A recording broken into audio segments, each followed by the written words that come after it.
I think I'm doing something mildly stupid right now, but I'm gonna try to do this. So this is the Ernest Becker kind of, I like the theme of every book is a workbook. If you're just using it for intellectual stimulation, great.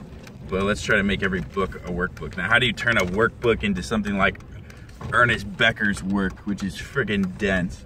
Well, some of these questions you could just start asking yourself, and I ask the world, the viewer, whoever's watching this.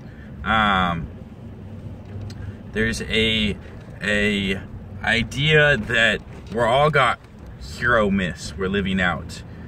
Granted, most of them are gifted upon us. We inherit them through society, and that hero myth may be going to school, making a ton of money, and supplying your family with, you know, a doctor and food on the table and shelter.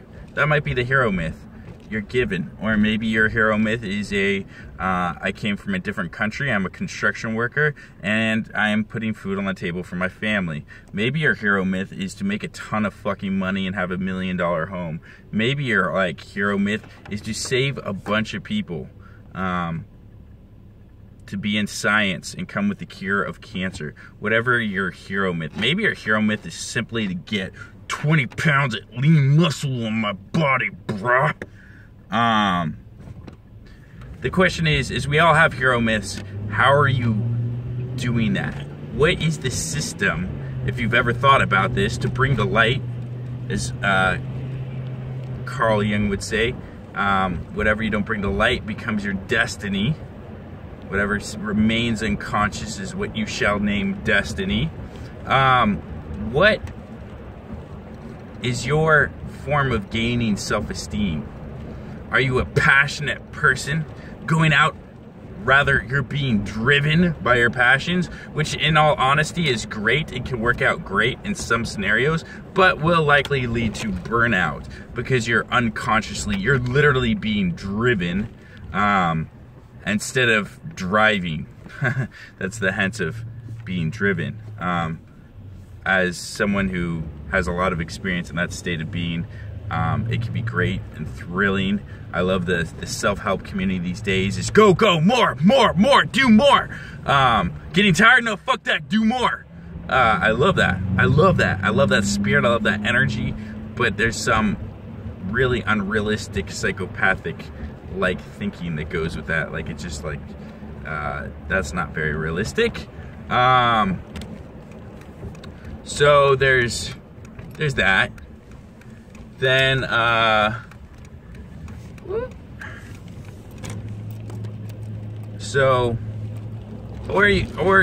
if you're not one of those passionate people, and chances are, I don't know what type of person would be watching this video, but I would say if you're not one of those passionate people, you're likely to be a complacent person. And a complacent person is someone that is for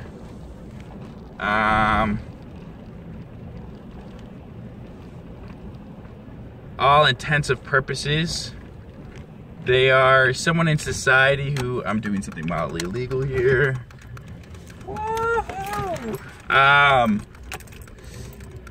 There's someone who is going to complain about their heroic role that society has laid upon them. They go to work or school, they're studying something they don't even particularly want to study and they don't like that much. They're frustrated and just annoyed with their lot in life. It's unfair. I don't know.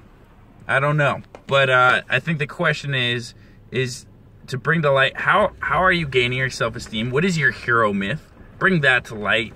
Realize it's sort of like, what is your goal? What is your myth?